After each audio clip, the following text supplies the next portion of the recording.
I am going to be debating assessments in the elementary band classroom today. I'll begin with my affirmation point, and then I'll go to the negation right after.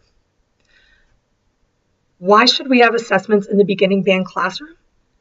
There are a variety of reasons why students should have assessments in the elementary band classroom, including holding students accountable in the ensemble for the work they put into it, serving as intrinsic and extrinsic motivators for students, and justifying us as a major subject in the world of education. Assessments give students a reason to be accountable for the art they create. They also show us as educators the progression of students and allow us to teach concepts in a logical way. Assessing students gives us as teachers a way to tangibly and concretely see how students are performing in our beginning ensembles. They allow us to see which students are engaged, which students are still trying to grasp a concept, or even which students aren't identifying with music or the concept being taught. This knowledge we gain from assessments is vital to the success of our ensembles, as we can use the information learned to aid students who need additional help in class to review or continue practicing a concept. In the article, Assessment and Individualized Instruction in Elementary General Music, a case study, Karen Salvador observed that the teacher used the results of her assessments to respond to the individual needs of her students, both as she was teaching in the moment and also as she planned for the future lessons. Many assessment activities also presented opportunities to individualize instruction. She used data to help her students improve each class and measure growth. Assessments in the beginning band classroom can be huge intrinsic and extrinsic motivators for students as well. To clarify, assessments do not need to come in the same forms, but can come in a variety of different forms. They do not need to be put in a way that will add to the already rigorous academic stress we put on our students. Assessments can be an integral part of our classroom when the right format is used. For example, currently in the U.S., we have many programs for beginning band that can motivate students to complete assessments at their own pace. One program is called Band Karate. It's available for any instrument and can be adapted into music ensembles around the country in a multitude of ways.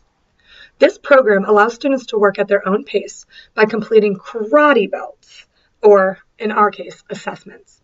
Teachers have complete control over this program and can choose what content and format the assessments include. This is a great example of intrinsic and extrinsic motivators as students work at their own pace to complete work and personal musical goals. But they also get a tangible belt and get to see themselves climbing up the ladder. By using this form of assessment, students are tested in an unthreatening way without being forced to master music material before they're ready. This is something special that we can do in music that other subjects do not have the luxury of. Speaking of other subjects, they also have testing in their classes. According to the article, Grading Students in Performance Groups, a comparison of principal recommendations with director's practices by McCoy. At a time when claims are being made for the rightful place of music in the academic circle, along with English, mathematics, and science, music educators must re-examine grading policies that rely most heavily on criteria that do not directly measure student achievement. This is not a question of whether or not we should assess students. It's a question of how we need to assess them, promoting accountability and ownership within students, serving as intrinsic and extrinsic motivation, and allowing music to be justified in our schools and seen as a legitimate academic subject. I will now do my speech as to why assessments should not be incorporated into beginning band ensembles. Assessments should not be incorporated in beginning band ensembles as they inhibit students' creativity and growth, increase pressure on the student, and support an arbitrary grading system that is biased based on individual students being tested. If assessments are incorporated in the beginning music classroom, student growth, creativity, and overall emotions within music will suffer. When giving an assessment, educators look for mastery of a concept being taught in the classroom. Material is then scaffolded each week so student growth is easily measured. However, students learn in all different ways and at all different paces. For any student who does not understand a concept in a subject, there's a strong chance that they will fail the assessment and must work to master not only the previous concept, but the next concept being taught as well. This forces students to master concepts even if they're not ready. It is imperative that kids don't feel rushed as they build a musical foundation. They need to learn at their own pace in an inviting environment.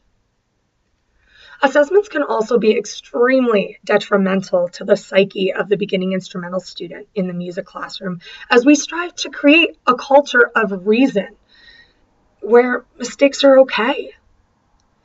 According to Russell in the article, Assessment in Instrumental Music, young instrumental students may develop the view that their ability to play their instrument, or indeed participate effectively in music at all, is fixed entirely as an entity rather than an incremental or malleable phenomenon. If a student develops an entity view of their ability, he or she could see failure as a more negative outcome than necessary. By including assessments, we're showing students they can't make mistakes, detrimentally affecting the way they create and learn about music.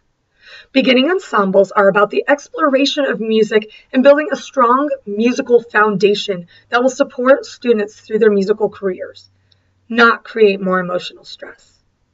Music is a creative outlet that allows students to express their emotions in a constructive way. By implementing assessments for beginning band students, we will stifle their creativity as they'll worry about concept mastery only to see a good grade. And if students do fail, if they do get a bad grade, they typically will take the easy way out by quitting as the pressure is just too much.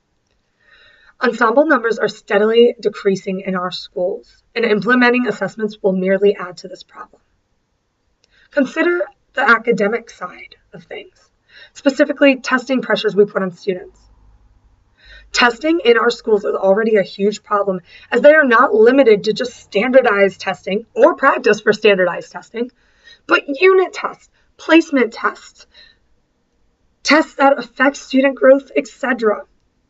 All of these assessments do have one thing in common.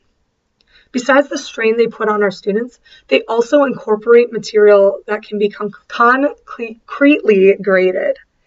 Yes, there are aspects that can be graded, such as playing position, note reading, rhythm, etc. But playing assessments come down to students' sound. Specifically, students are graded on their director's opinion of what they should sound like. All opinions are different and justified to a child why you felt like their tone that day wasn't great. It's not a way students should be assessed. Through implementation of assessments, student creativity and growth are uprooted.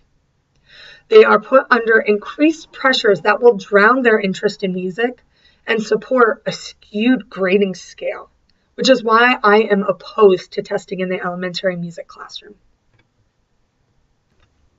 I will now give my reasoning for why it is imperative that we have music education assessments in the elementary band classroom. The opposition fails to see a few different points, specifically format of assessments, what things we will concretely debate, and how we're using assessments for our students. Let's begin with the format. The format of assessments is a multitude of variations. We do not need to do just a paper and pencil test, just a listening exam to see how our students are playing. But we need to morph all of our music ideas together to create objective and concrete ways that we can measure our students' growth. We are a subject that needs to be justified in music education. If we can't find a format that works for us in the ensemble classroom, how can we justify students' growth? How can we prove that they are moving in the right direction? Now, I don't think assessments need to be some insane, tedious, drawn out type thing, but I do think they need to be in the classroom. I feel a way that we can implement assessments tangibly and in a way that students will accept is by having students learn at their own pace. As I mentioned before, the band karate program is an amazing program that allows students to climb up the levels of belts at their own pace. This is imperative in music education. There is nothing more important than giving students a strong foundation in music education before they go to the middle school or the high school to explore other musical endeavors. Without that foundation, students can't be successful. And assessments allow us to make sure that students have that understanding of music. Not only the tangible concepts, but their musical identity. Don't we want our students to create a positive musical environment while also being held accountable to the standards of the other subjects in academia? These are the reasons I truly believe that we need to have music assessment in the band classroom. Without this assessment, students have no reason to be held accountable. They have no reason to justify us as another academic subject, and we will constantly be trying to tell everyone why we are important in the academic world. My next speech will be the rebuttal of why we should not have tests in the music education classroom.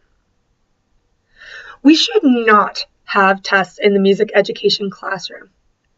As my opponent and I have debated, we have talked about formats. We've talked about growth.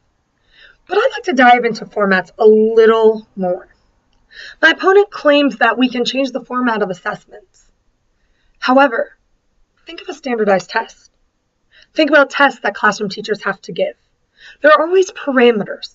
There's always a concrete, objective thing that our students have to complete.